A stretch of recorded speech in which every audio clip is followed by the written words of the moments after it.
In 1997, when I released Rich Dad, Poor Dad, that book caused a bit of an upset because I said, your house is not an asset. So in today's world, if you want to be rich, you have to know the difference between assets versus liabilities.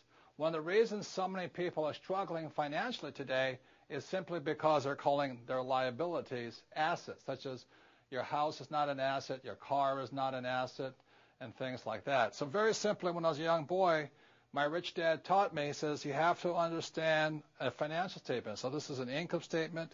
This is a balance sheet. Now, this is overly simplified.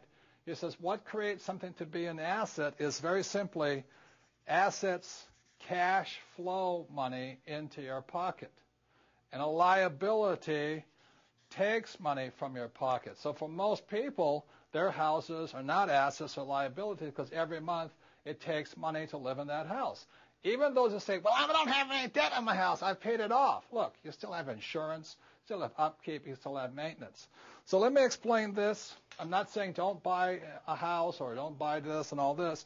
I said if this is a house and I rent the house out and every month it's putting money in my pocket more than my expenses, then that house is an asset. Now, that very same house, if it goes unrented or somebody trashes it or whatever they do, that very same house can be a liability.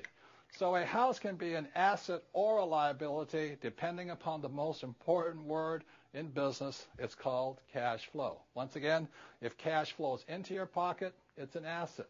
If cash flows out, it's a liability. Think of it this way. If you stop working today, how much cash keeps flowing in? That's from assets. And if cash keeps flowing out, that's a liability. So I'm not saying don't buy a house. I'm just saying don't call a liability an asset. And that's what makes the Rich Dad Company different.